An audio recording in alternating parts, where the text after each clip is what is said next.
today's event is going to be led off with a beautiful cello player, just to put us in the right mood, you know, that mental, intellectual side of us.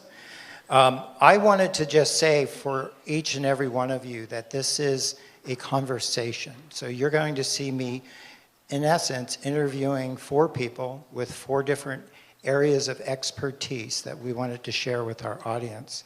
This is also just the beginning. So don't think that this is AI's conversation today is the beginning and the end. Every week that I work with AI, it's a completely different set. And so I wanted to free you up to just relax, enjoy. There's going to be a session at the end where you'll be able to have questions that you can ask of our panelists, and we'll certainly address those. And afterwards, there's food and wine. So feel free to enjoy that. Renowned cellist Michelle Jovic will begin the inspiration.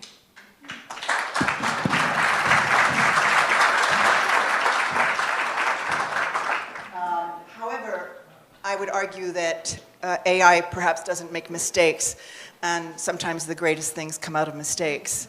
And so I'm very hopeful that we will never overlook the fact that sharing something as we are today, you being there to feel something when I play with the person next to you that perhaps you've never met, cannot be replaced by a machine that would be up here doing the same thing. So,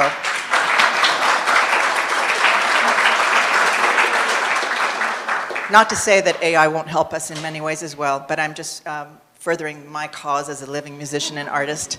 And so I know that things are possible, but nothing will replace us or you and our presence in this room together as human beings. So I'm very hopeful that we will be here forever in a better place.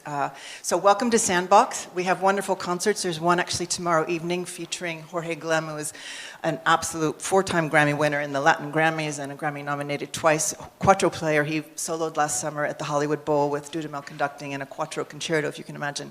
And he'll be here tomorrow night along with Sam Ryder. And then next Thursday we have Mike Marshall, who probably needs no introduction in this California. He's probably the father of all the great mandolin playing that exists. He doubled with Daryl Anger, and I know you've all heard the NPR playing with Daryl Anger, Mike Marshall over the years. They don't do it anymore, but played every time the news would come on.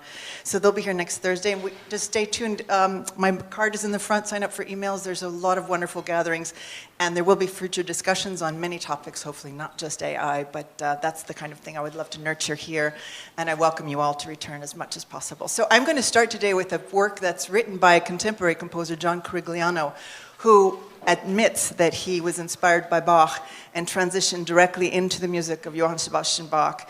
And so you can appreciate the inspiration from others that came before us is very real, but yet there's room for originality without it being stolen.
Good afternoon, everyone.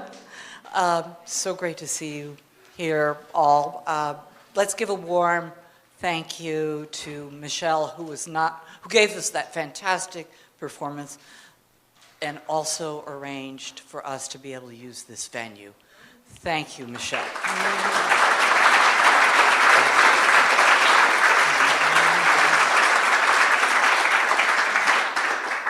I'm thrilled to be presenting this esteemed panel on the promises and perils of AI. My name is Linda McDonald Glenn, and I'm an ethicist, futurist, a lecturer, recovering attorney. I also happen to be a founding director of the Center for Applied Values and Ethics in Advancing Technologies, or we call it Caveat, at Crown College, which is housed at UC Santa Cruz. And I want to acknowledge the presence of our co-founder, Lisa Berkeley, who is also here. Thank you for coming, Lisa. I had the good fortune to meet Dr. C. Michael Hogan, the president of the California Arts and Sciences Institute, at the virtual Ethics and Responsible Business Forum at CSUMB, where the title of the program was Life After ChatGPT. Our discussion about ChatGPT made us realize there is so much more dialogue that we need to have about this. So, together, we've put together this speaker series, with today being an introductory session with these phenomenal experts. And as I mention your name, would you please come on up to take your seats? First, we have Jennifer Perlmutter, an internationally renowned artist, who will provide perspective on the Central Coast's creative community on issues such as artists' livelihoods and intellectual property. We have Professor Francois Melese from the Emeritus Professor of Economics from the Naval Postgraduate School, and he will shed light on AI's costs, benefits, productivity gains, and job disruption. We have Tom Atchison. Where is Tom? Ah, there he is, okay. Who is an early AI pioneer, and he will offer insights into how AI works and other developments in AI technologies. And Dr. Hogan himself will examine AI's energy consumption, accuracy issues, and other potential downsides. Moderating is Edward King, CEO of Alliance Career Training Solutions in Salinas, and host of the nationally syndicated radio program Business Sense. Please stay for the wine and cheese reception after the panel and the Q&A. There'll be an opportunity for Q&A. This will be a great chance to chat with all of us, with all of our speakers.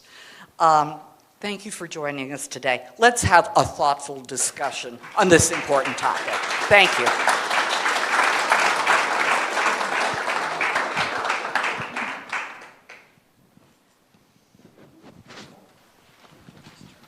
Thank you very much.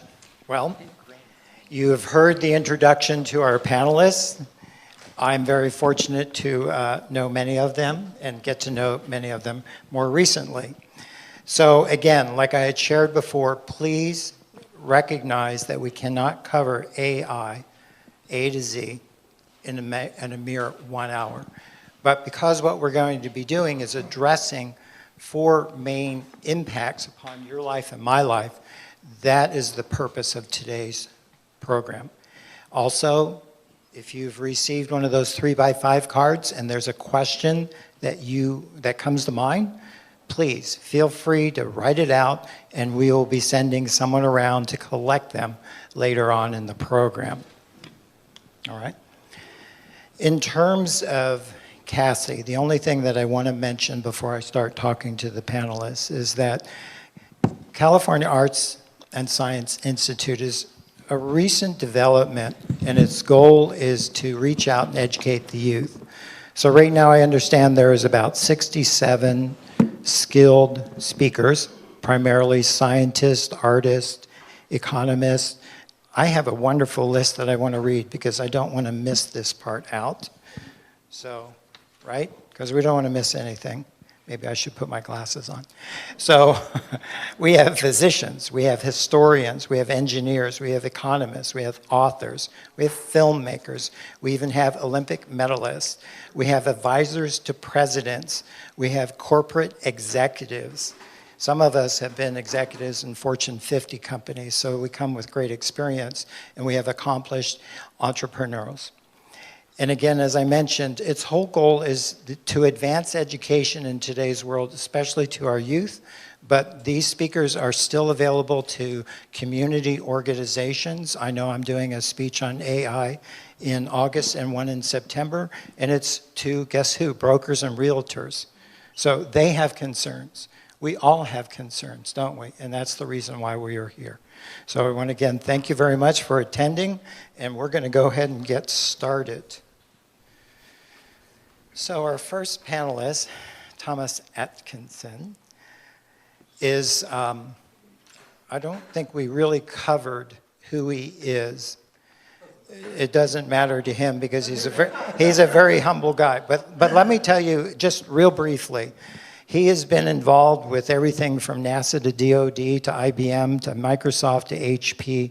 He has a background where he started with AI all the way back in 2010, back in its early days. So he has seen the progression, the challenges, the bumps, the ups and downs, and the man is very studious, and he has a mind like mine, a acquisitive mind. So I am excited to have him tackle this subject for us. And we're going to start off with just asking the basic. What is artificial intelligence? Okay, so this thing on? Yeah, great. So that's a really great question, because I think if you were to go poll people, lots of people have different opinions. I think you got to start with really asking the question, what is intelligence, right? And in a kind of a more formal definition, it's really about the ability to acquire, understand, retain, and use knowledge. Right, and it's usually derived, from information, and the information is derived through our perception and interpretation of data. Right, so in general definition of intelligence kind of falls there. But if you look at the evolution of where intelligence came from, it started biologically. It evolved on this planet. It's one of the only places that we know of intelligence actually exists. NASA people think life is pretty pervasive in the universe. We don't know about intelligence. The only intelligent life forms we seem to find are ourselves, right? So that's the only evidence we've got of intelligence. But it's also broad. And so I don't like to talk about AI necessarily. I like to talk about two types of intelligence, biological intelligence, then a broader category called digital intelligence, which really came out of our looking and trying to understand our own mind and our own intelligence and what happened with that. And that's kind of how we got AI started. But AI really is kind of focused then with a definition of both biological intelligence and then digital intelligence, which is basically evolved out of our developing machines that we can explore what intelligence really is this idea of finding digital intelligence that has the capacities that we do as human beings, right? To read, to write, to interpret languages. And so there's a whole long list of issues that are there. And so I think that's kind of my definition of it, but there's things that are happening now that are outside the scopes of what you would consider artificial intelligence in the digital intelligence realm, and we're going to get into some of that. And that's pretty important. Okay. That help? So we have artificial intelligence, which basically means it's not us. It's something that we've created as a tool. And so in essence, that kind of leads us to the next question, which is, what is machine learning?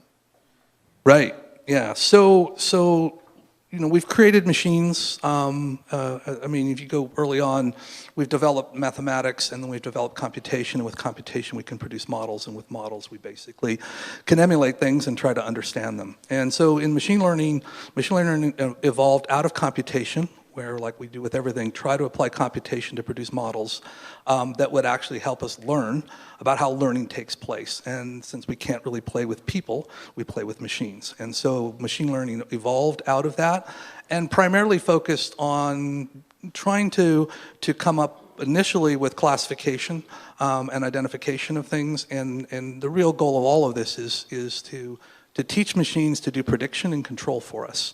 But not by hard coding it in like we traditionally do with software, but actually by getting the machines to actually look at the data and inherently learn from the information, like we learn, right?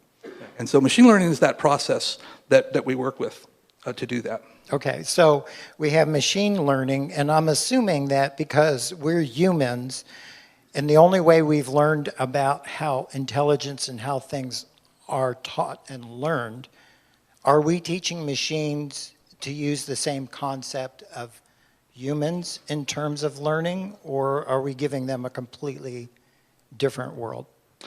Yeah, so, I mean... The way humans learn, right? Right, right. Well, I mean, I think, the question you kind of get to is, kind of trying to understand the types of AIs that are there that came out of this. So, I mean, what we effectively did the early days, and I think I have a slide somewhere on this that kind of addresses kind of how this stuff evolved. We started empirically looking at symbols and information, and what we tried to do and understand was from a classification standpoint and applying regression analysis, which is like, anyway, remember your algebra classes where you had the equation of a line, right, fitting a line to data, and then using that as a predictive tool. But we also tried to understand the brain. Unfortunately, we didn't have the tools that we needed, right? And so, so the net result of that is that we had to start initially at a high level using heuristics, using mostly classification, multivariate analysis, and that got us someplace. Examples are things like up until about 2000, you had spam filters, right? Those use Bayesian logic and reasoning, but trying to use those principles to work with stuff. And then we started to advance where we've started to get into the more general intelligence and applications which eventually become superintelligence, where we started to build neural networks and neural networks into perceptrons, and perceptrons are a technique that allows us to do deep learning and some of the other things that happen. Okay. So let's address machine learning. Now, my understanding is machine learning is relying on two things: data, right? And algorithms. And algorithms, can you give a real 1-second explanation of what an algorithm is so we're all on the same page? Right. So you can think of an algorithm like a recipe, though anybody, I mean, there's got to be people here that have actually written code for a living, right? So you program a machine, and in programming, you tell it exactly what to do. There's an old joke. You tell a machine to add 1 and 1, and it says, okay, but you didn't tell it to print out the answer, so you never got the answer, right? So it's very specific tasks, and algorithms basically are very specific tasks on how to do things. And for a while, we've programmed computers to basically do all the detailed tasks, and of course, if we left anything out, we called it a bug or whatever.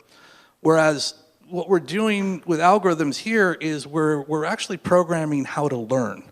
And we do that by programming and trying to mimic the way that humans learn. And there's a whole variety of different ways we do that, which we'll get into, right? So that's a little bit different. And so what you do is you write, it's about 200 lines of code versus like millions of lines of code to like control the space station or something like that. So it's very simple. There's not a lot of code involved.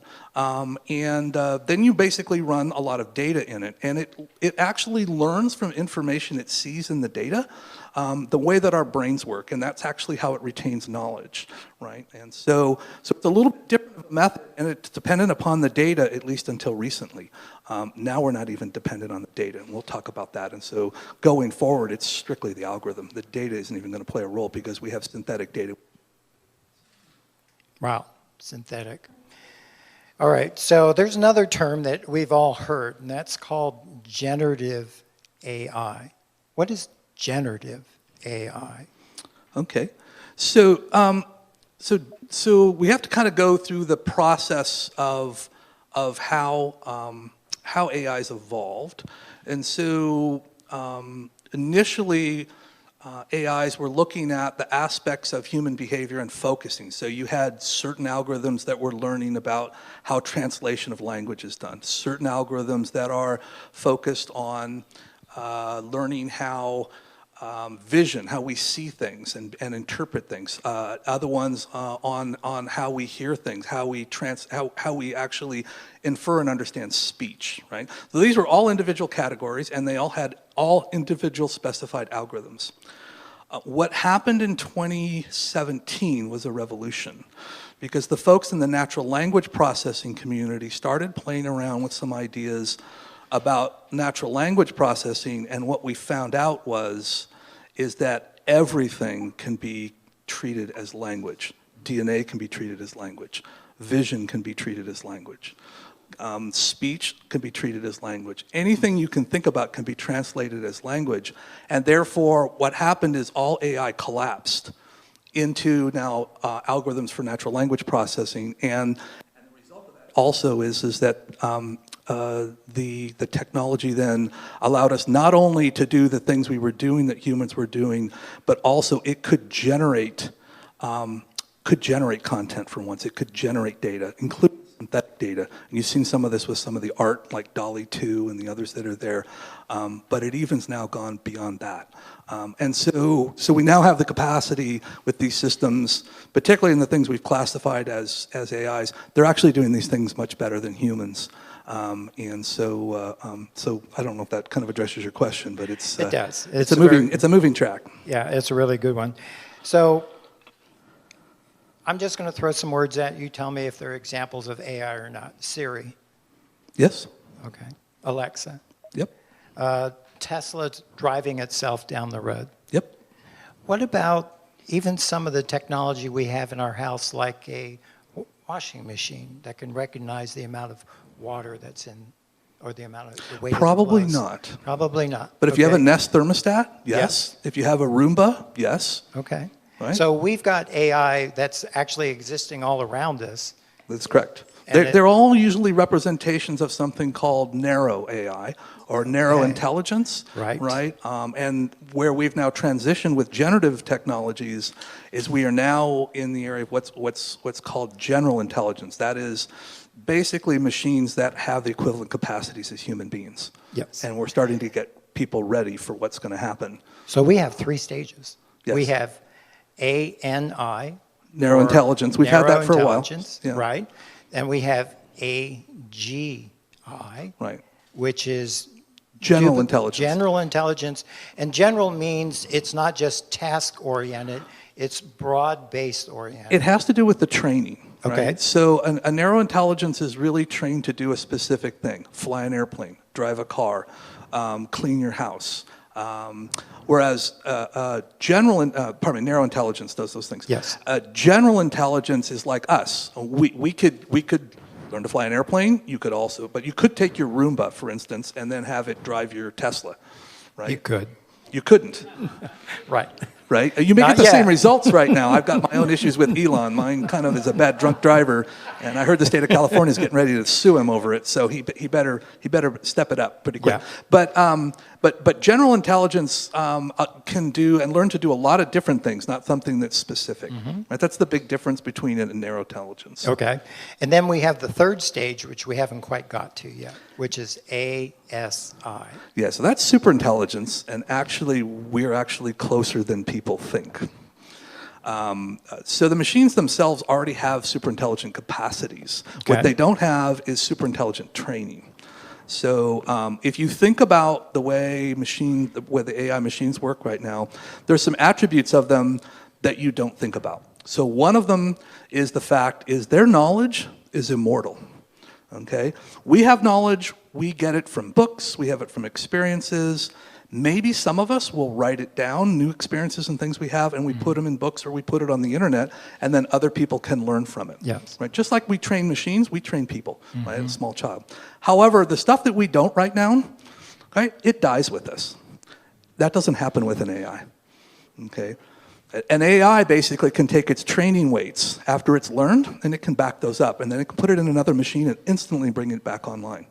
So these machines are immortal, unlike us. Second thing, Okay, they also have a hive learning methodology. That means if you were to take 1,000 of us and send us each to an individual course, and we would all become an expert on like 1,000 topics for 1,000 of us, we would have 1,000 people with experts on one topic. If you were to send 1,000 AIs to 1,000 courses, each and every AI would be an expert on all 1,000 topics at the same time. Because of the shared. Because of the way that they're architected and built. Yeah. Okay? They have much faster I/O throughput, which means they can learn at rates way beyond us. Our best ability to learn are our eyes and our eyesight, and that's about 100 kilobits a second of data throughput. They can move terabytes per second of learning capacity. They can far exceed our capacity to learn, right? Which means they can suck in huge amounts of data, and not just data that we're limited by our eyes or by our ears or our systems to look at. They can suck in stuff that's hyperspectral. They see the entire visual spectrum, right? They see the entire audio spectrum, right? So they see things in data we can't see. They understand things in data we can't understand. So they're way beyond our capacity there. Their capacities in terms of what we've trained them to do with that and how much of that information we've left to have is not there yet. But it's coming fast, and it's coming faster than people think. So, all right, so super intelligence sounds, should we be afraid of it? Should we fear the direction that AI is going? So, no. Okay. The machines are not the issue, it's us, right? The challenge is not going to be super intelligence. The challenge that potentially can be an existential threat is us in what we do with narrow intelligence and the transition through general intelligence to superintelligence, right? It's what we choose to do with it, how we choose to work with it. Once superintelligence happens, of course, we lose control, which is kind of a good thing, I think, because I don't trust a lot of people necessary to do some things with what narrow intelligence and general intelligence can do, right? So it's going to be up to us and what we do, not the machines, right? It's just a tool. Yeah. So one of the words that comes to mind in regards to dealing with the superior skills of this superintelligence is the word containment.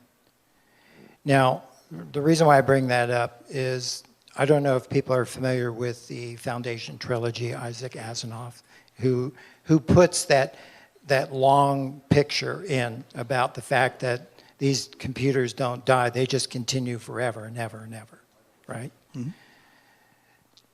But you're saying, quite appropriately, and we're almost out of your time, is that it's not so much the AI we should be fearing, it's the people that are involved. Is that correct? It's not the people that's involved. The challenge, and this is kind of the mission that I'm on right now. I mean, I spent a lot of time and have in AI, and I have a very good understanding of it. It's the public that needs to have a knowledge of what these things are, because we basically, the problem that's going to occur is a bifurcation in our society between market rate forces that are driving change and adopting change at rates that are hellacious. You see it every day. We've experienced this with our first touch of AI, which is basically called curative AI. We all saw it with Facebook, and we didn't do anything about it within our social institutions. And the problem is that our social institutions, they behave logarithmically. So they don't adapt to change very well. And meanwhile, we have everything in our society being accelerated exponentially by technology. And when those two things cross and bifurcate, we're now in the land where we're living. Fake news, right? Information overloading. I mean, if you want evidence, go look at what happened with social media to our society. It's called the alignment problem. Tristan Harris did an excellent video you can watch on YouTube if you haven't watched it, which is called The Social Dilemma. That talks about our first experience with curative AI when it got into the social media systems and what happened to our society, right? What happened to our last elections, all this stuff that's been going on. Everybody who's upset with all these things for good reasons, everybody's upset. Generative AI is now coming, and it's going to move to superintelligence. And generative AI is like curative AI on steroids. And our educational systems, our political systems, our civil systems, and also our economic systems, they don't respond fast enough, and they're not prepared for this, right? And we will have absolute chaos if we don't get them prepared. Thank you, Tom. Well, that's a wonderful note.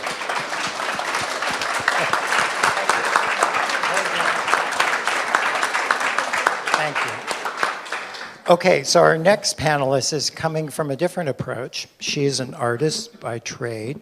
She is literally more like an inventor and an explorer. If you ever go to her gallery, which is right here in Carmel, and I suggest that you do get a chance to go see it because it's very engaging, and her work is widely collected too, from what I could dig and find. So I want to thank Jennifer. Thank you, Edward. It's good to have you on board. So Good to be here. We're going to go ahead and get started with you. So what can AI do today in regards to creating artwork as well as music? What can it not do today? Okay. It can create. It doesn't compare to. Michelle's opening was such an apt analogy for what AI cannot do, to stir our soul and make us feel and give us chills. So I love that she opened because that's exactly what separates us. What it can do, it's already being used like widely in commercial, especially commercial design and art. It gets used in photography and design backgrounds and all over the place. It gets used in the recording industry to make music, and so it gets used a lot. And I have spoken with some fine artists who are trying it out to express their own personal stories with it. So outside of the commercial world, it's getting used too. Very true. Even like Photoshop allows you to expand a photo from here to engage something that wasn't even in the original That's right, photograph. or adding color to a background that wasn't there before. Yeah. So it's definitely in all the software updates. No, it's not. We're not going backwards with that technology. We're finding it in all kinds of software. It's just becoming part of it. Now, we've had conversations off the air, not here. And one of the things that I asked, because I was concerned about this, I've been around artists and musicians and photographers, filmmakers, and all of these people for years. Yeah. Are we going to lose our creative spirit because of the availability of tools? No. Okay. No, it's like if there's just more colors on my palette. Our creative spirit is what makes us human. It's what sets us apart.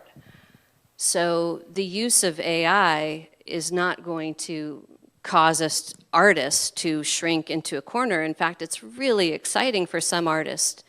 And as long as we can find a way to create a copyright with it, if we're going to use it as an end product, then we can still make a livelihood with it. But yeah. Which leads me to the next question. So there's a thing in America, as across the world, thing about intellectual property. Right. Copyrights for artists and poets, artists, writers, and so forth. Now, I have seen AI actually replicate art to the point where you can't even distinguish from the original. So how is, and this is going to be a two-part question, I'm going to hold the second part next to this. How are we going to protect your artistic endeavors? Because a little C, or how are you going to be protected? Okay, well, it's a really big question, and there's no answer to it right now, but it's being developed. And right now, I mean, ever since an artist could publish, or put their work on the internet, or get it in front of a camera, they run the risk of having their copyright infringed upon, right? That's not new, to risk your copyright or having your intellectual property stolen. That's happened to me, it's happened to my friends, and we use lawyers and letters to make it stop, and that will continue, and the present law protects us against that, right? So the new law, the laws weren't written when AI AI wasn't around when the laws were written. So we've now got to create new laws. So this means gathering together like this and coming up with solutions and stirring the pot about what's next. Okay. Yeah. So you get a copyright, or you get protection on the painting that you've done. And the one that you had shown earlier back there, Mike, none of those, that one there specifically, none of this is AI. Correct. This Yeah. is her work. Now, my question is, you had mentioned how artists are excited about using AI and developing art. So my question is, are they going to have copyright protection? Because they didn't actually do it. They inspired the machine to do it. Okay, so artists is such a general term. Like musicians, photographers, graphic designers who are using digital artists should be very excited about AI because it just gives them so many tools. And whether or not they have the ownership of that end product, I just don't have the law degree to share that. I mean, if you create, like right now, I've got a buddy, Clark James, who's a designer and a digital designer, and his work, he's created these lemurs, right? See, he wanted to play with AI, and so he gave it hundreds and hundreds of prompts in every angle possible. So his end product is that. And that's his fine art. He does a lot of commercial art, that's what he does, but this is his exploration into fine art with AI. So it's fully AI generated by prompts. And he admits and he knows that he does not technically, legally own the image because it was created by a machine. So that law doesn't exist yet. We have to build that, we have to make it. But he's not daunted by that. He's like, you know, it doesn't daunt him. He just keeps creating. He's made 4 or 5 more series on top of it. But doesn't an artist need to make money from their creations? Yeah, so they do. Absolutely, they need to make money. And in fact, their work is usually not valued as much as it probably should be. But the other point about that is, now in terms of AI art, I'm not an AI artist. I work in analog, with paint and materials. But the AI art, as it goes along, you're going to have more and more artists, I think, figuring out ways to guardrails or digital copyright watermarks that could be laid into the technology of the piece so that it can be traced back to them. Mm-hmm. Okay. Yeah. Now, many years ago, I was talking to an artist who was at an art show, and a question was asked of him because he was very fast at creating art. I don't mean 10 minutes, but a couple of days. And he would paint wet on wet, as you understand what that is.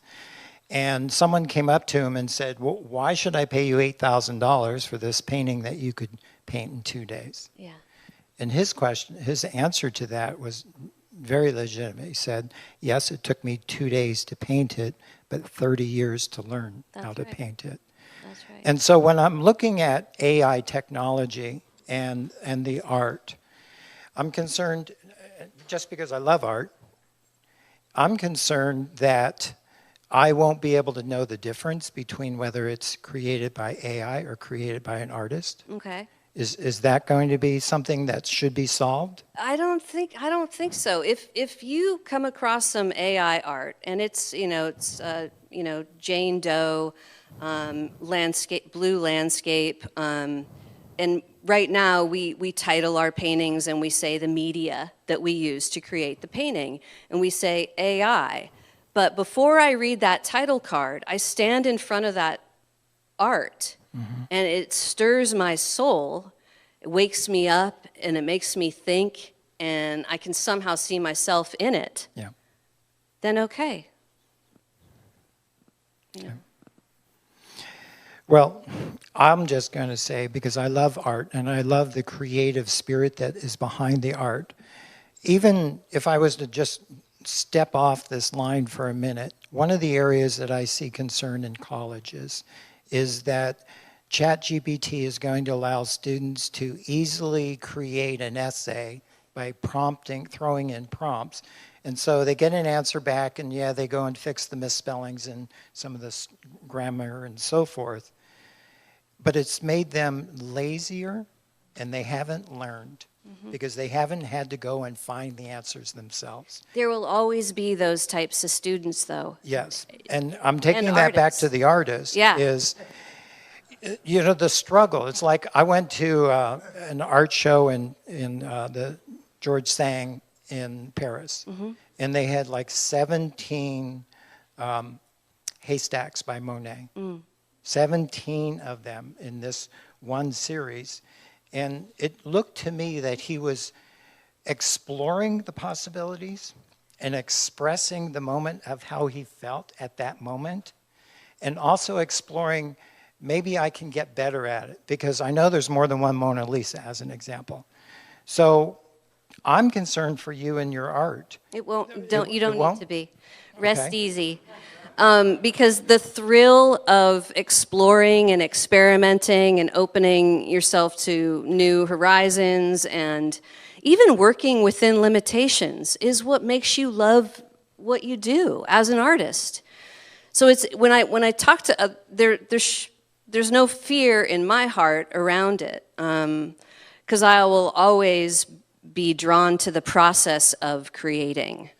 And if I find a shortcut, I'm trying to think of in my analog production, I use collage.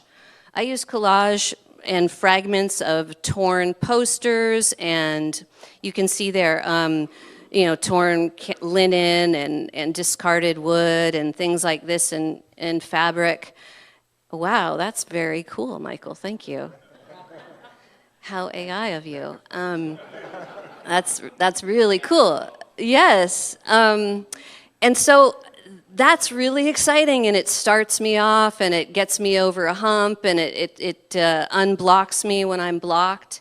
And I love that. And sometimes I use it, and sometimes I don't. And it's a tool for me, and it'll always drive me. So as an analog style artist. As a digital artist, I could see it just opening all kinds of worlds. What's in my heart about that is I want my fellow artists to make a living. I want their work to be valued.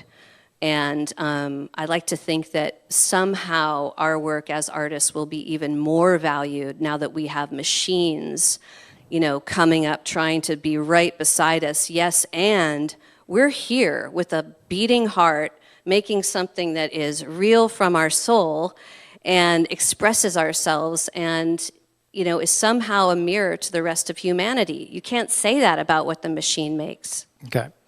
But, so in essence, I'm going to leap to this. It's really up to us to participate in the purchase of art to protect artists. Is that okay for me to say? One of the areas that I am concerned, and I know this is not your area of artistic endeavor, is so we have voiceover artists. We have audio books, which I've tried it. It's really hard. And so I really appreciate the people that record those. But that seems to be an avenue in an area that can easily be replaced by AI. Now, sometimes if you look at evolution, economic evolution, whether it's from when we had the horse and buggy to the car to airplanes and so forth, there's a reality that some things are going to go away because of the forward movement of technology.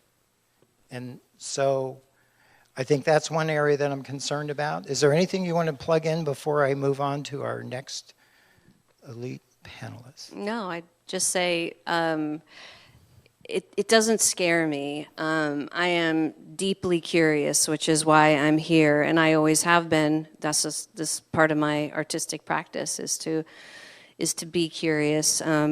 So I would just encourage everybody to be curious and really to find the people that are your people lean into them, meaning the collaboration between humans just can't be replaced. Like being here in the Sandbox for a concert is an unbelievable experience. Being present in a live audience in a theater, like buy the ticket, go see the show, and support artists and have that human experience. And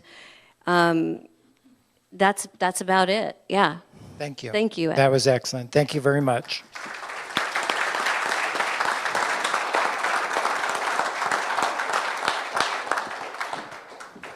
All right, so our next panelist is an economist with an amazing pedigree. His name is, I've looked you up. His name is Francois Melese, which is a tree in France, by the way. Yeah, that one too. And Le Melese. yeah, so AI is coming whether we like it or not. And we brought you on board because we all have economic concerns, right? I mean, there's going to be an impact on every one of us, whether we're artists or whether we're scientists and AI people, it's going to impact all of us. And whether you're young or nearing retirement age, which I'm never going to retire myself. So why don't you help us with the positives and the possibilities? And let's start with transportation, because we kind of stepped on that a little bit earlier. Okay, well, thank you, Edward. This is an interesting opportunity because this is a new area, actually, for me, a new area of expertise. I spent 35 years at the Naval Postgraduate School, basically in the business school, teaching economics, economic principle, budgeting principles, and so on to internationals as well as our officers. And so when I started exploring this area, as we all are exploring, I believe, I first, was kind of considering these things that kind of annoy me. And so I thought, like, my wife and I just took a long time to get through Lighthouse Avenue in New Monterey. And then I thought about traffic lights. And the thing that annoys me and maybe annoys you a lot is, you wait at a traffic light and there's no cross traffic. So you're at a red light and you're just waiting. All right, well, AI to the rescue. What about healthcare? Now we have a friend who had tests recently, and she had to wait, not just days, but maybe weeks for the results. And I mean, this can even be life-threatening. So this is another area where AI can come to the rescue. And then I thought about, when you drive through Salinas in the middle of the day and you see farmers watering their fields, and I don't know about you guys, but I think we have a water shortage. We have a problem with water around here. So there's a lot of evaporation. There's a waste of water here that's taking place. Now, there are some explanations, but again, smart irrigation, watering and smart crop rotation, and all these opportunities to actually improve agriculture, improve our food production, lower the costs, and be environmentally friendly at the same time. So AI to the rescue again. And then finally, education.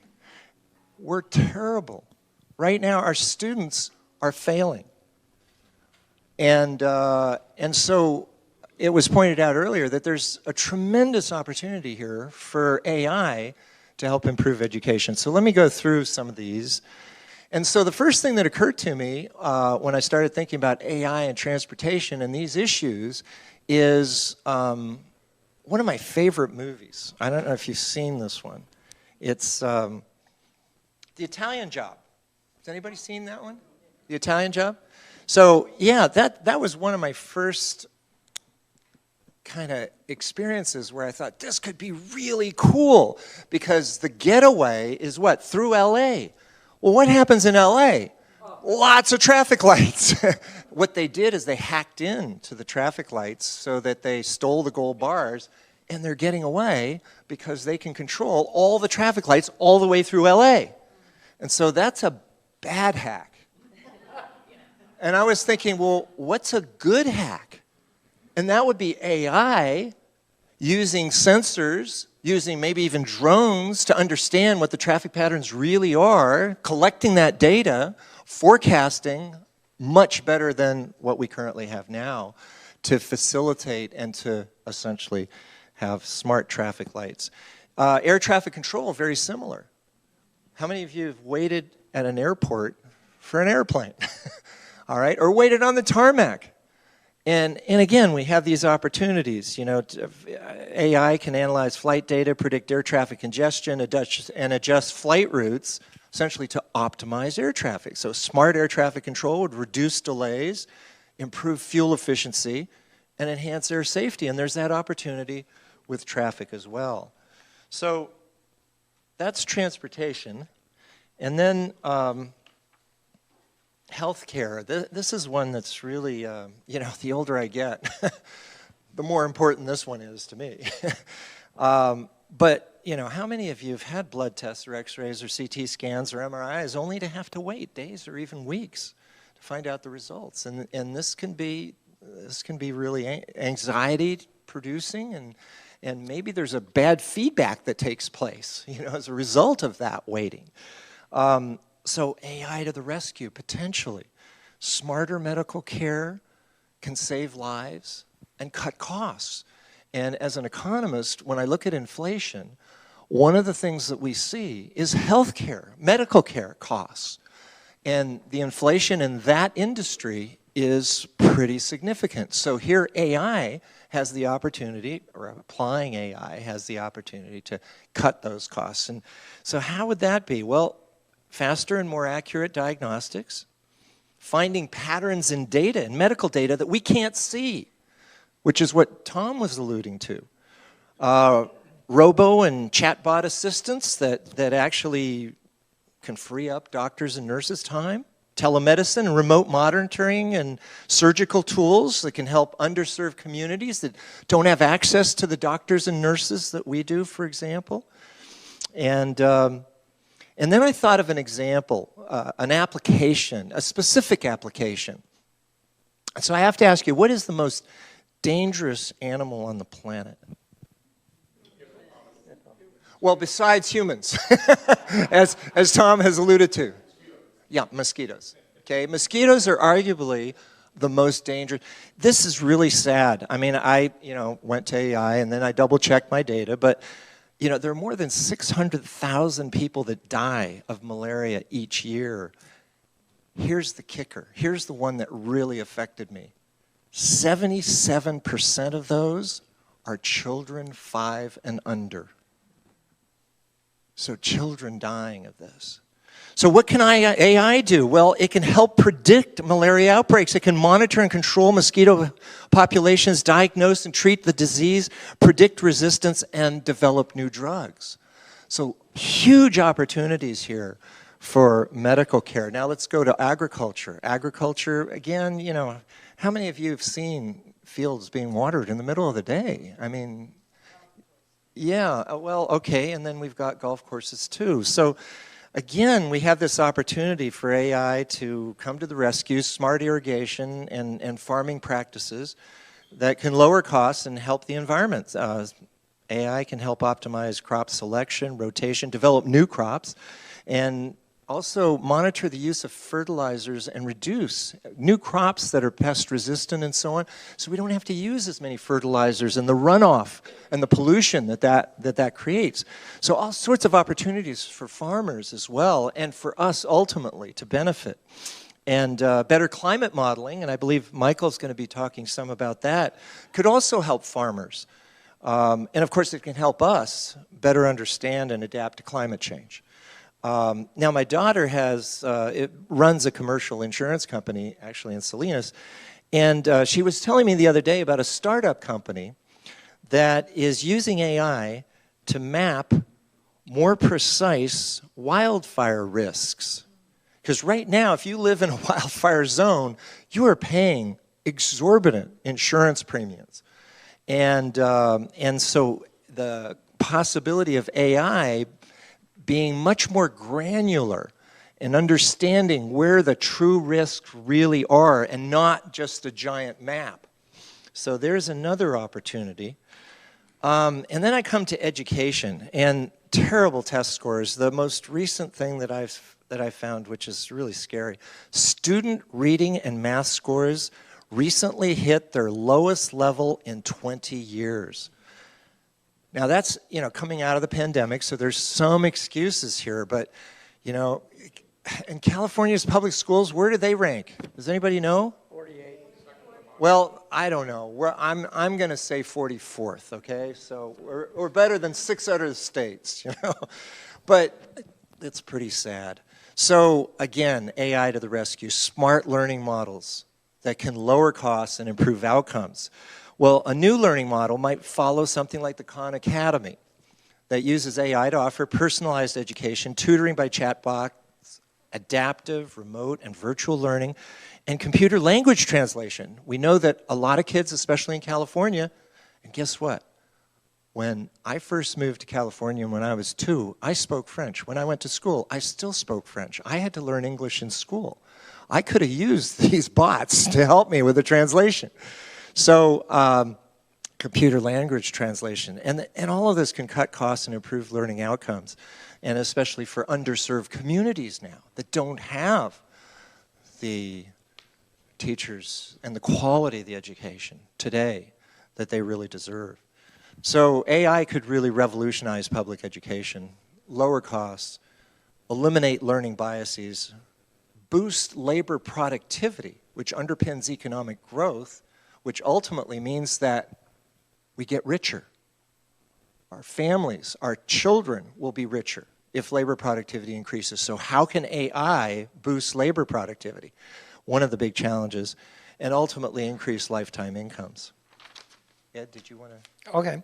So you had also talked with me about some of the possible perils that could be coming up because of AI. You want to elaborate on that?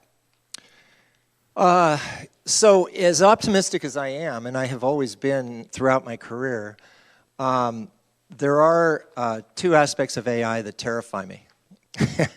And one of them is civil war, and the other one is robot wars. And so let me start with civil war. Schumpeter, one of my favorite economists, talked about creative destruction. And that's exactly what we've experienced and what we're still experiencing.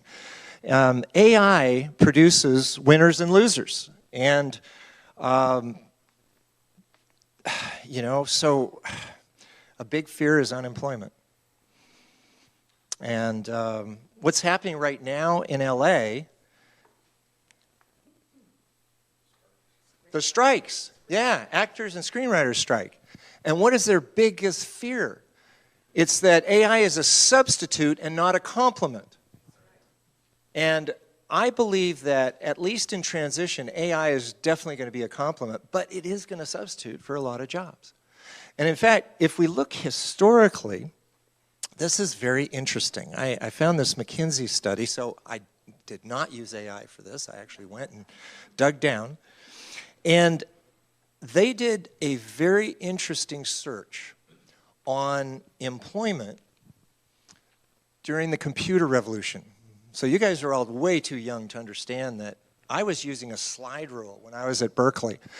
And then all of a sudden, TI, Texas Instruments, came out with a hand calculator. The simplest calculator that you can imagine. And yet, that was revolutionary at the time. And of course, since then, we've had literally a computer revolution, as everybody knows. Well, guess what? McKinsey found that it destroyed 3.5 million jobs in the United States. Do we expect something like that with AI? Of course, and maybe on steroids, as Tom pointed out. But here's the hope. The hope is that much as the computer revolution destroyed jobs, it also created new jobs that we'd never heard of, including Tom's job. All right.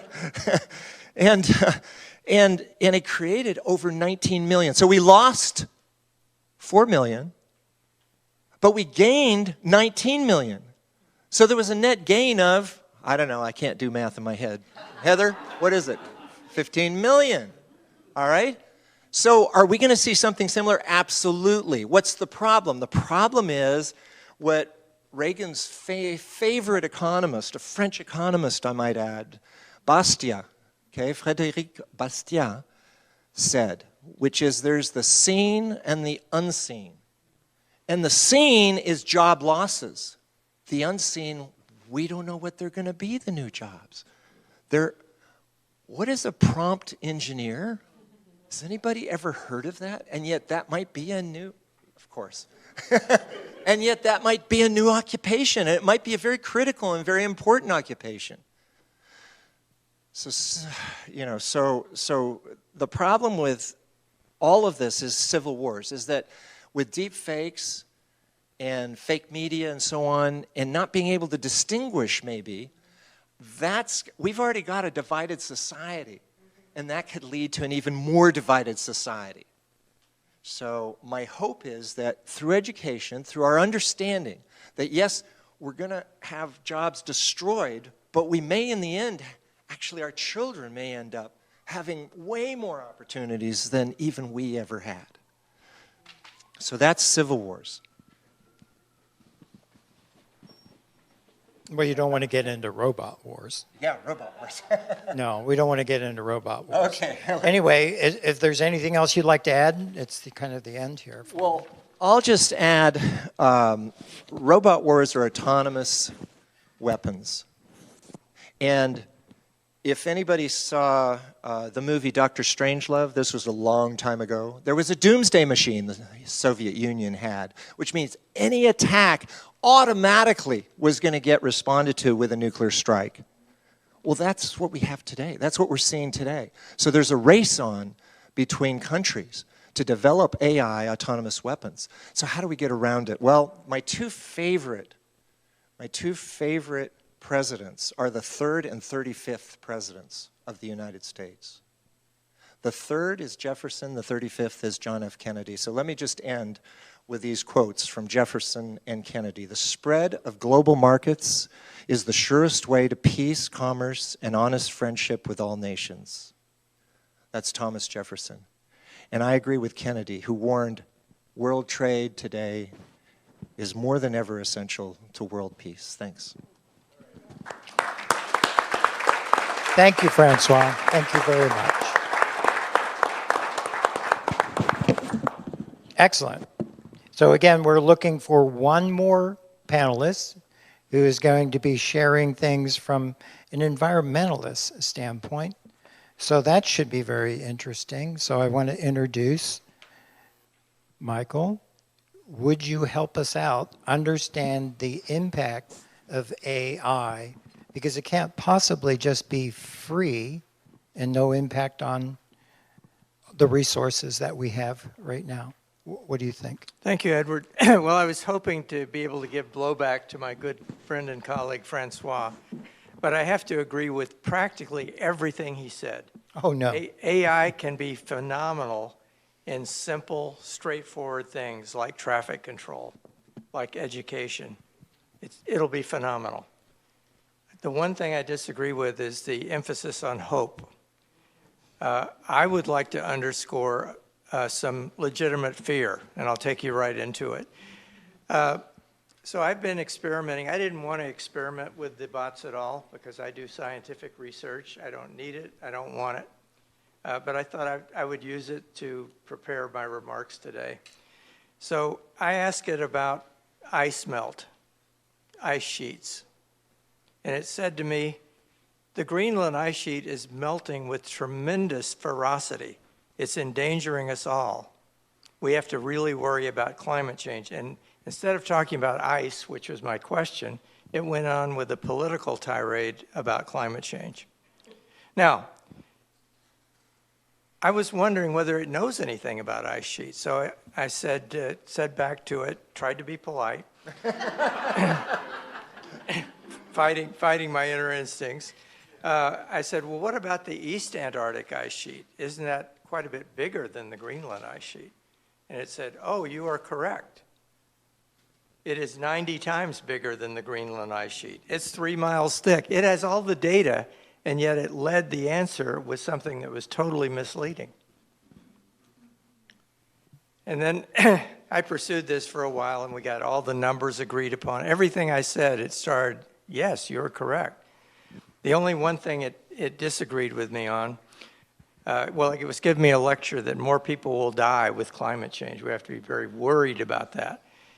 And I said, well, what about the fact that since the last century, over 90%, there's been a 90% decrease in deaths from hurricanes and floods. Bott came back and said, you are correct. In fact, there's a 92% decrease. And then the rest of its answer, it talked about the worries of climate change and sea level rise. So I said, well, let's talk about sea level rise. What is the primary cause for sea level rise? And again, it gave me a long essay that you probably could have gotten a B+ in college with this essay. It talked about glacial melt and sea level rise. And I said, well, that's all well and good, but we've already agreed that the East Antarctic ice sheet is the biggest.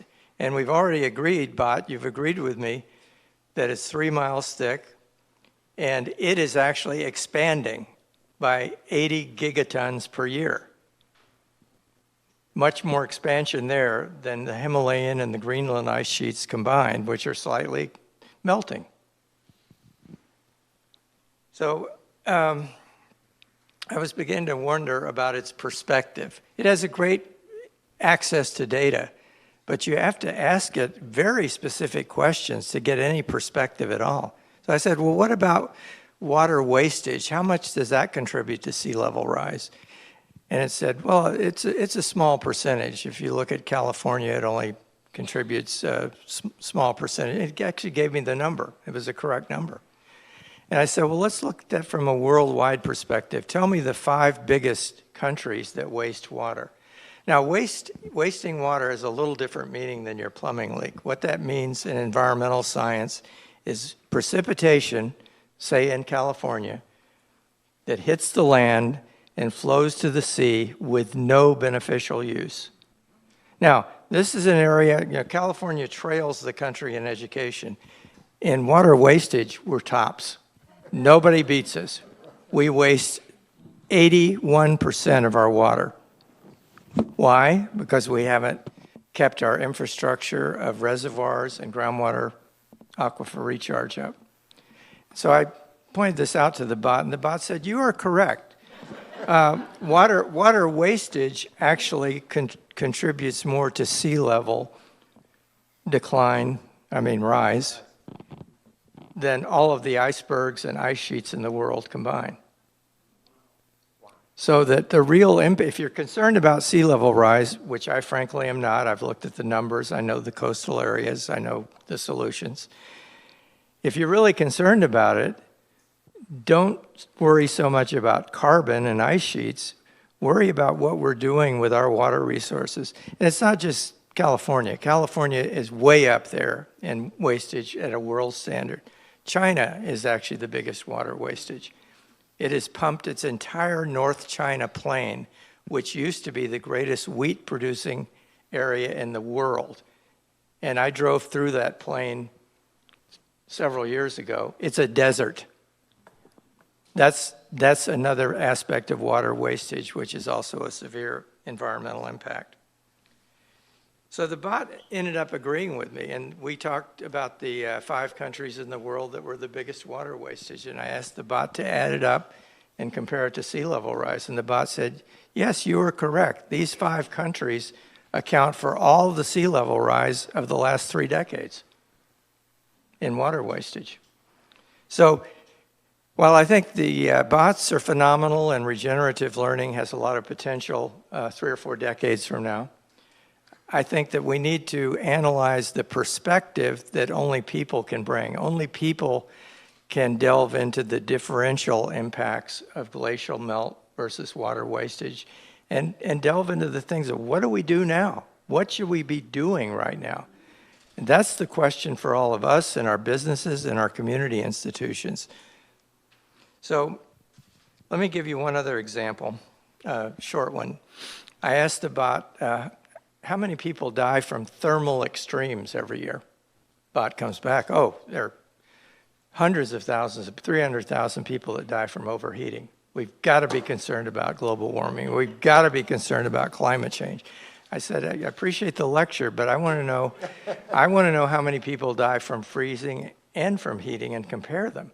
It said, and I gave it a hint. I said, there are more people that die from freezing every year than overheating.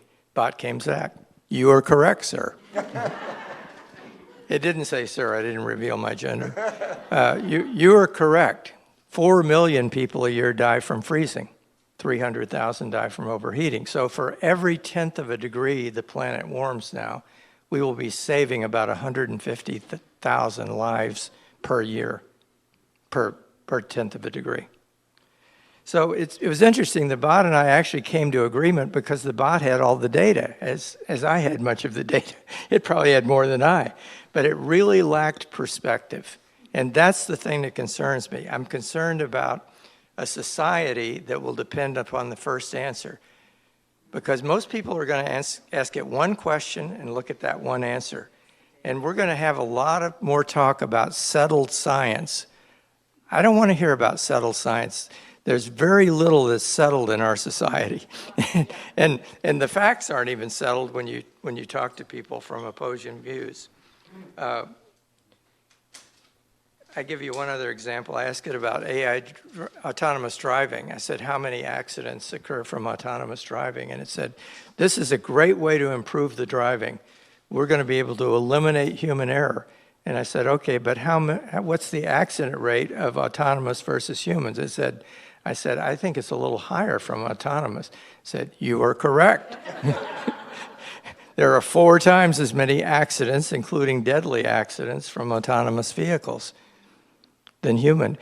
Again, decades from now it may be great, but we're not there yet. Do we want to talk about energy? Yes. Yeah, let's go on to energy because you've been on my radio show a number of times, and one of the earlier shows we were talking about EVs and the pressure that it's going to be putting on our power grids, our electric grids, not just only in California, but across the country. So AI is very intensive utilizing computers. Is there going to be an uptick of demand on the electrical grid because of AI or not? Not an uptick. It'll be a violent spike. A violent spike. So So that's Tom's fault. They've got to figure out how to make the equipment more efficient. We're not there yet. We're perhaps a decade away from having energy efficient AI. Give you some examples. What takes the most energy to run? Chevron Oil and its worldwide enterprises, Bitcoin, autonomous driving, or AI. Bitcoin ranks near the bottom. Chevron's the last. Chevron uses the least, then Bitcoin, then autonomous driving. AI is way above all of them. So huge amount of electricity. And the lowest of them, Bitcoin, consumes the amount of energy of the whole country of Argentina. So we're talking about really big chips here. And this will only increase. Well, you probably don't want to hear about the water, but 250 billion gallons are needed just for the Bitcoin. That's a drop in the bucket, literally, for what AI will take. Where are we going to take all this water from? We're going to take it away from Africa, the way we've been doing for the past century or two, to use as our resources? This is a big moral question. It's not just an environmental question. But when we're taking this amount of energy to make ourselves richer and happier, we're taking it from someone. There's a finite amount of drinking water in the world. And AI needs pure water. It doesn't just need recycled water. But I'll get to the EVs.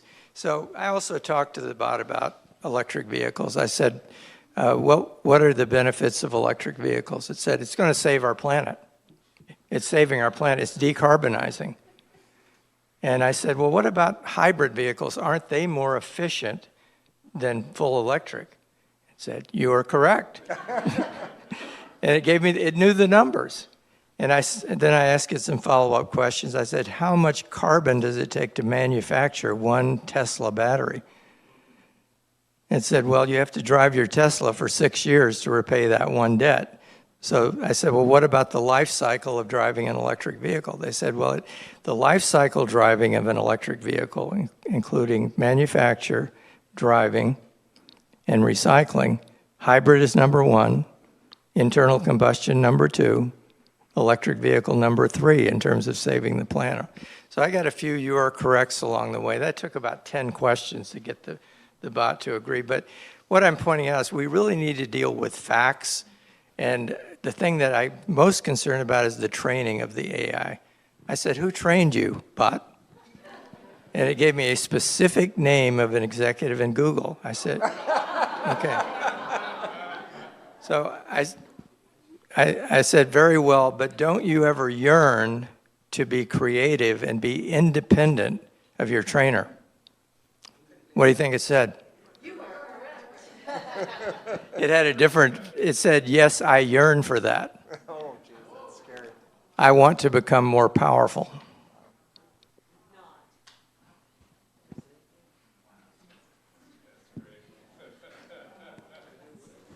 And by the way, just as a disclosure, I used to have substantial positions in Microsoft and NVIDIA. When I saw this coming last year, I divested. I could not be part of an industry that was promoting something before it was ready for prime time.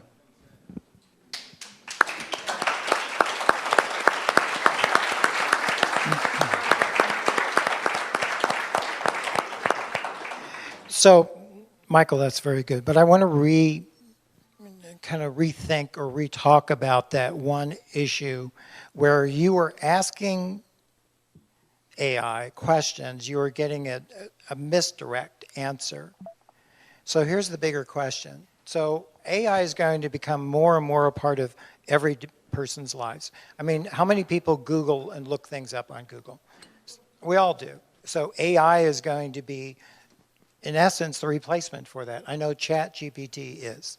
Everybody can get on Bard or on ChatGPT. So my question is, how will we know that we're getting the right answer? I mean, you know it because you knew the answer before you asked it. But the rest of us, when I go into Google, yeah, I get 5 or 6 or 10 or 20 or 2,000, results.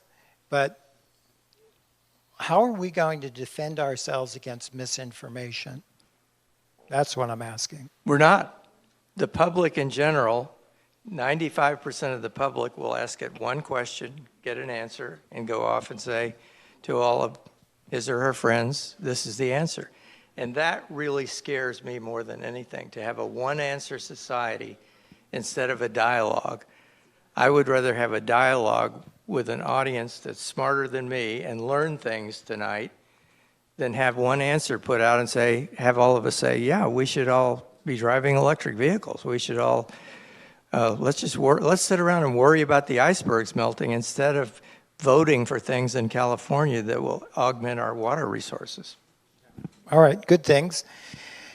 So there's another area that none of us have tackled yet, and that is in the area of we're transitioning of giving AI more and more authority in terms of actions that will be going on, whether it's traffic manipulation or solutions to health questions. There's a big area that nobody has mentioned, that's national defense. If we are giving AI the task of determining a strategy of defense or offense, what if it makes a mistake? What if it gives us the wrong answer? What if the data set that it was fed had a bias to it? Do you want to address that, Michael? Well, what's even scarier is giving us the right answer. China will be better at AI than we are. Their kids are smarter. They're 3 grade years ahead of ours in school. I've seen the little kids work math problems when I was traveling around there. You don't want to mess with them on math.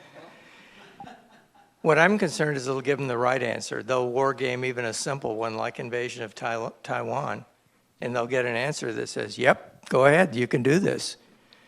So I think the only thing that's giving us as much peace as we have in the world is that we're legitimately scared of each other, and that's good.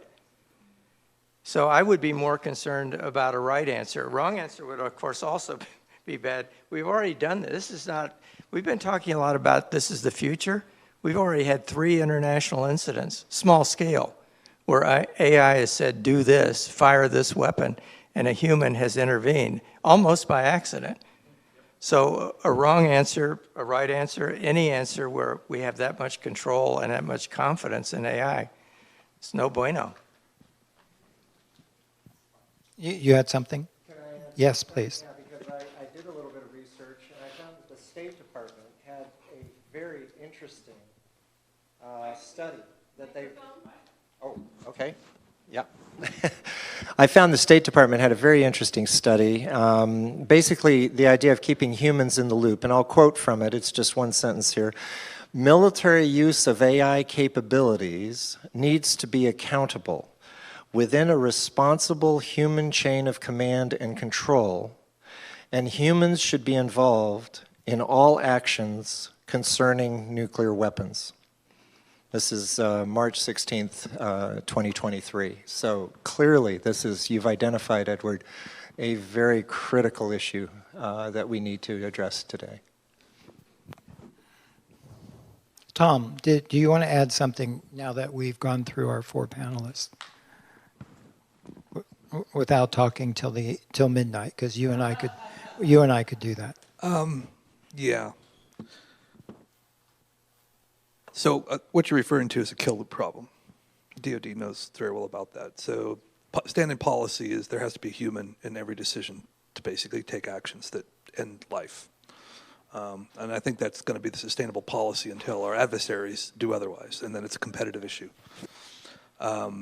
This is the concerns mostly with narrow and generative AI, or general AI, which I spoke of earlier. I may have some disagreements about some of the stuff that's been said, but that's not the important piece here. The important piece here is I think we've all identified that these systems are going to accelerate.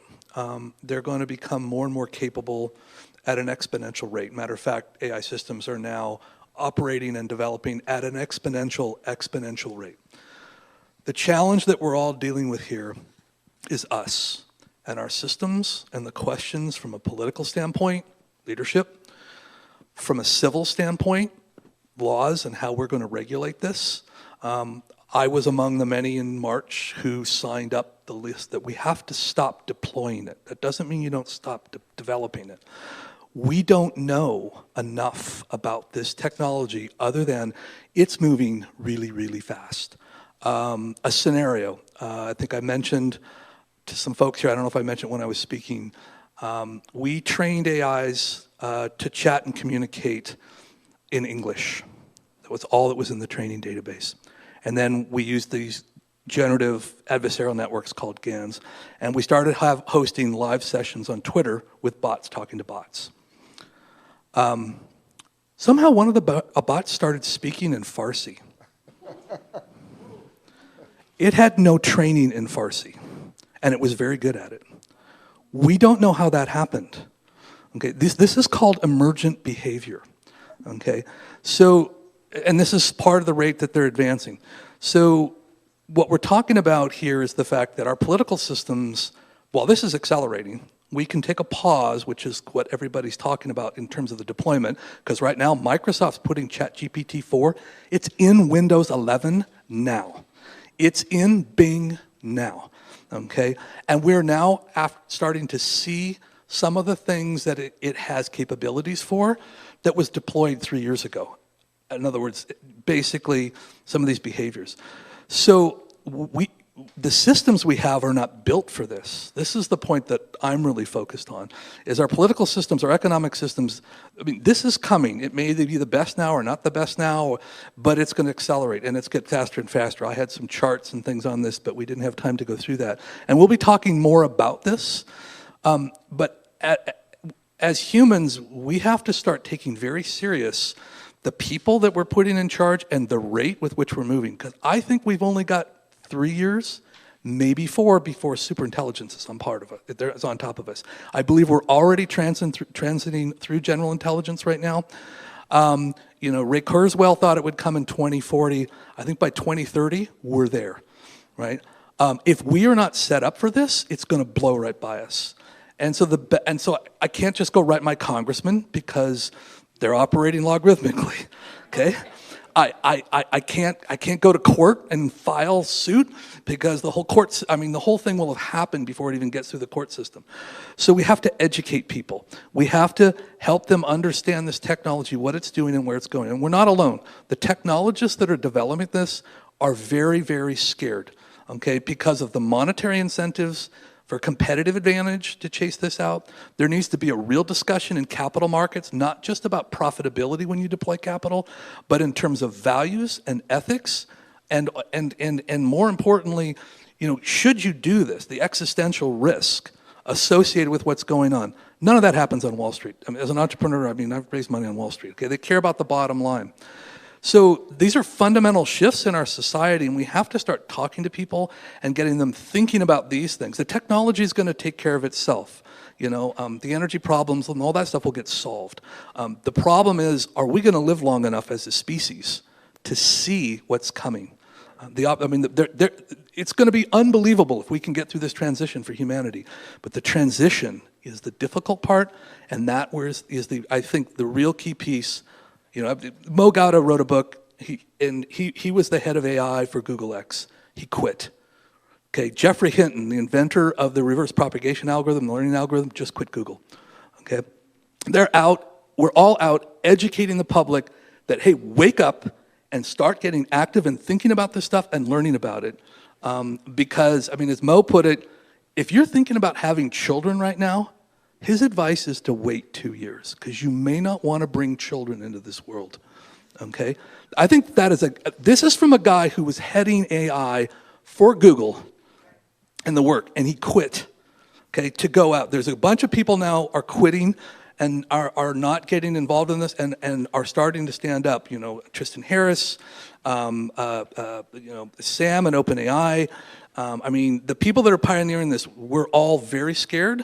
Not because of what the technology will eventually do, but what humans will do with it and what our systems are structured and built to handle us so we don't destroy ourselves and make ourselves extinct, right? So I wanted to that is like the most important thing to take away from this. Learn about it, understand it, have communications with people. We have to start thinking about how we change our economic, political, civil, and educational systems, right? Because that's what we depend upon for balance in our society. And they are not built for this rate of change. Well,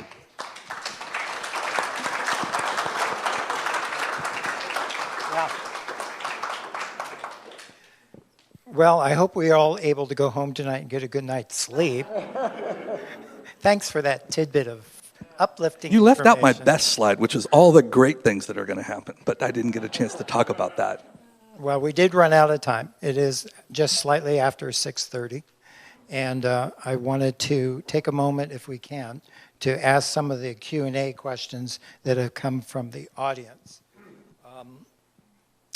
I would say that one of the areas that AI could be very helpful is handwriting.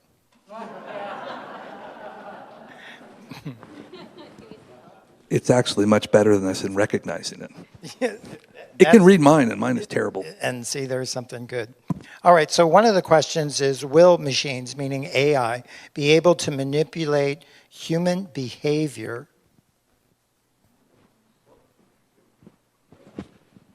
Michael, yeah. Of course they will. When you get the bot talking to you the way it's talked to me, it's very convincing. It's very smooth, but it's wrong. So this is called open persuasion. If you haven't seen it, Google it. So what does that mean? You guys want to sleep tonight? No, we have no interest in sleeping. The folks at OpenAI, yeah, we'll talk about it later. But if you haven't seen this, if you're familiar with some of the stuff that was done by OpenAI with Go and learning Go, and also learning, it was recently done with AlphaFold, right? Learning to actually predict protein folding for proteomics based upon DNA structures. Persuasion, because it's language based, is the biggest risk, and it's very subtle in existing systems, social media, things like that.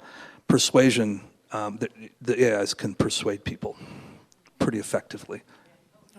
All right, so a question from the audience that could feed right into that. So this person is referring to a Google software engineer who is a Buddhist, who has said that he is working on building care and kindness into AI. How can we instill empathy into AI? Is this just an abstract human quality, or is there something that we can do to embed it into its algorithm? Michael, do you have a? Well, they've done it. The bot that talked to me was extremely kind. It had been trained in kindness. Now, each one may be different, but this was Google Bard. It was very kind, but I almost didn't like that because that made it more persuasive. I couldn't be persuaded that night.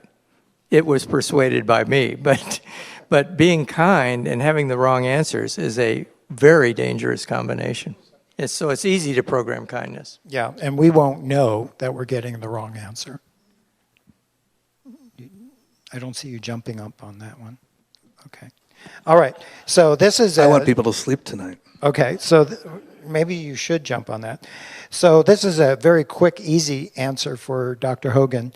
What is the actual rise in global temperature? The big news recently implied that the Earth is burning up. Are they aggravating us, or what are they doing with I'll this? give you two time scales. The warmest temperatures in North America happened in 1913 and 1934. We're having nothing like the height of those temperatures or the frequency of real heat waves. I'll give you another perspective. We are still 1.5 degrees below what's called the medieval warming period, which led to the Renaissance, and the Roman warming period, which led to the first great rise of civilizations. So in my opinion, if we raise the temperature of the Earth 1.5 degrees, civilization will be much more healthy, prosperous, and creative. And talk to my farmers in Scotland. They'll tell you about the crop yields. They've, just with a few tenths of a degree in the last 3 decades, their crop yields have risen 30%. CO2 is plant food. Yeah. But the other side of that equation is us humans being more responsible with managing our water supply. If we're throwing 81% of it away and then our fields are dry, that's on us. Mother Nature has been doing great. We have been the fools in this. Just saying. Okay, so here's the next question. Do you believe there will be a challenge educating our population who have become dependent upon fast and the first answers rather than critically thinking about what's being presented to them? Tom, do you want to do that? Yeah. So intelligence comes in all levels. I talked a little bit some of the properties, critical thinking, logic, reasoning, these kinds of things. So different people have different capacities there. We all have the opportunity to improve those. Obviously, we need some level of curiosity to actually engage in doing that. Some are curious, some are not as curious. I think that it's going to be a mixed bag. I think ultimately, it's kind of sad to say, but those that don't will be, they'll be biologically selected out, right? It's inevitable. It's just how natural selection works. So the encouragement for everybody is to be curious, have more time, be educated, learn to think critically. When you get information from the bot that he was talking to, maybe you think twice about it. Maybe you get second sources, right? I mean, we're intelligent too. I mean, we're no dummies that fell off of trucks. You know, we're creating this God. And in the comment with regards to values, you were talking about the Buddhist. You got to remember that these things are trained based upon us. So how you post on Instagram or on Twitter, how you interact at a call center with someone that's being recorded for quality purposes, if you believe that. This stuff is all gained, it's all gathered, it's all collected, and it's used to train the AIs. The AIs are going to have a valuation of us based upon how we treat each other. Okay?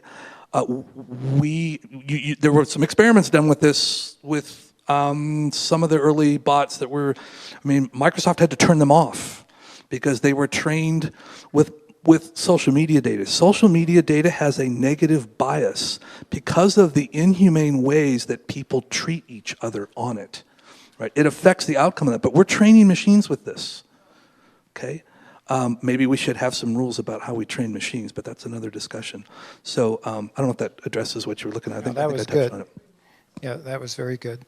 All right, so here's another question, and this is picking on me, so that's the reason I'm asking it, and I'm going to let Jennifer answer it. So at one point, the moderator said he was scared he wouldn't be able to distinguish whether something was created by human or AI.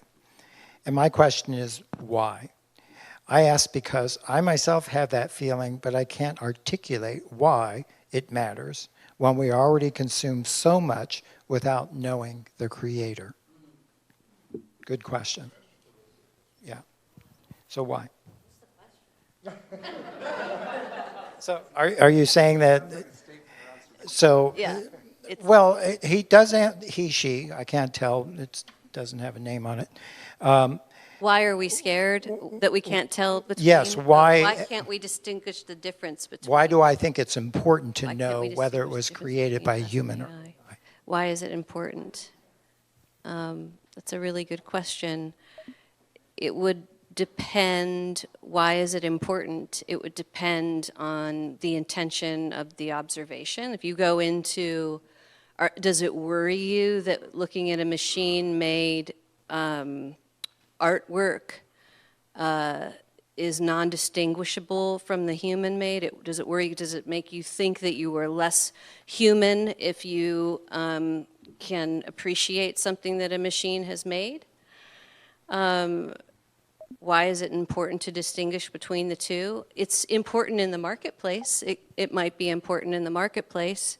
I think, and also when we get to truth, we want to know the truth of things. That's super important, and that's a title card. That's a credit given. So it's important because we want to know the truth.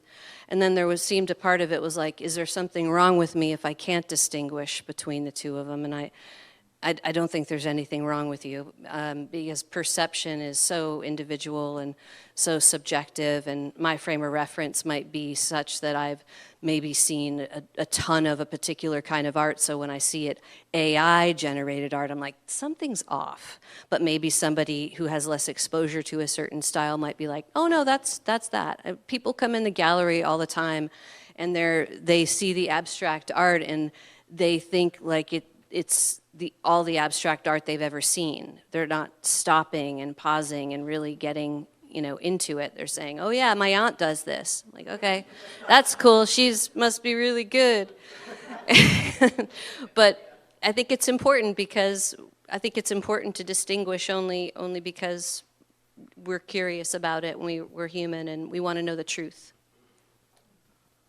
I know you don't want to hear from me, but I'm going to add it anyway. Okay. I think it's really important for people to remember the difference between us and AI is the fact that we're human.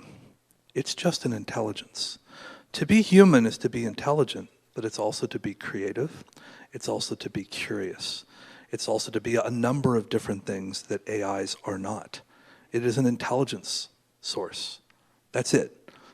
It basically takes in information, as I mentioned before, that we provide it or that it derives from, and it creates knowledge, and it's a tool for providing that knowledge back to us. I don't believe it will ever be creative. I'm an ex-jazz musician.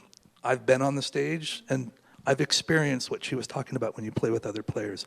I don't think an AI will ever do that. It can replicate what it's been trained on. I don't believe it can ever create something new. It can replicate things that it knows about. Okay, so in just what you're saying, don't lose sight of the fact that when you compare an AI to us, you're comparing an intelligence to a human, not an intelligence to an intelligence. And it may have better intelligence than us, right? But it doesn't have the creative capacity and the curiosity. I've never seen, I don't know if you've ever looked at ChatGPT, but it just sits there until you prompt it. Good one. Thank you. All right, so I've got one last question, and then we'll wrap it up because I know you're all wanting wine and cheese and food and all that kind of stuff, or even a restroom break. So I'm going to ask this question, and each panelist, could you give me an answer to this? And I'll start with you, Tom. Do we even need AI? That's the question. Do we need AI?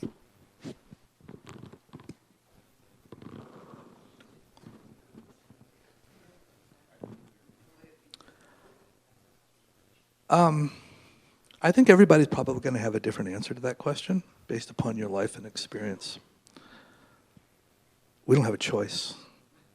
It's happening. Matter of fact, it's kind of already happened, right? And the very competitive nature of us as humans, it's not going to be stopped. Because if we don't do it and China gets ahead, then China's going to do it. It's like the situation with Microsoft right now and what's happened. If you looked at what happened with AI, there was a lot of AI early development work going on at Google. But you didn't see any of it. You didn't hear any of it because Google was trying to figure it out and wanted to keep it quiet. But the folks at Microsoft decided, nope, we're going to move forward. We're going to build it into all our products. There was a conference here in 2016 or 2017 called the Asilomar Conference on AI. And there were agreements to do 3 things to contain AI. 1, never put it on the internet. We did that. 2, never teach it to generate code and program itself. Generative AI, we've done that.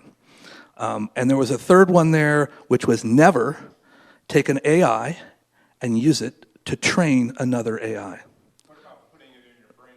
We'll do that. Well, that's what Elon's doing, which is a little bit different. And that's actually, I know it sounds weird, but it's one of the ways potentially that humanity can be saved. And because of the I/O problem, the rate with which it can bring in information, our brain is much more capable than an AI in terms of density, in terms of creativity, in terms of the things I talked to you about, right? So the only way to keep pace with it is to make sure that we can accelerate our own capacity at the rate that it accelerates. And the biggest handicap we have right now is our ability to get information in and out of us. Right? That's where it has a real advantage. And that's what they're going to do. So do we need it? I don't know. Everybody's got a different opinion. Do you want it? I think it's going to be pretty awesome if we can get through the transition. But I am scared to death of the transition. And I'm trying to do everything I can to reach out to people to kind of see the opportunity. So I don't know. Thank you. That was excellent. Jennifer. Yeah, the do we need it? I could answer that like personally, I don't need it, but I know that human nature is to perpetually create and look for the next thing. It's what we do. We look to be better. We look to move on to something that's bigger, and it's in our nature. So I think it's inevitable. Thank you. Francois?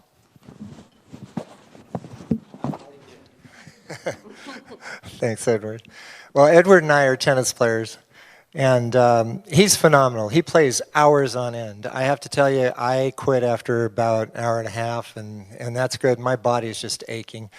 And I'm not getting any younger, and actually there are many countries today, European countries, even Asian countries, and you can look at China, the United States is in that category now, that are aging. And so AI has the potential to help me, probably not Ed, because Edward is going to go on forever, but I'm looking forward to that exoskeleton, that supports me when I'm in my 90s to allow me to continue to play tennis. Okay, so I left the best for last. Michael? We definitely don't need it. What we need is a smart generation of young people. We need to fully dedicate ourselves to giving everything we can to our young people and not leave them behind, 3 years behind China. The gap is getting wider. And that's why CASI sends all of its proceeds for youth scholarships. We make no money. We don't even allow expenses. I can't even pay an expense to Francois for something fancy or something good or something worthy. All of our proceeds from our events and our donations go to the youth scholarships, and that's where we all should be investing. Thank you very much.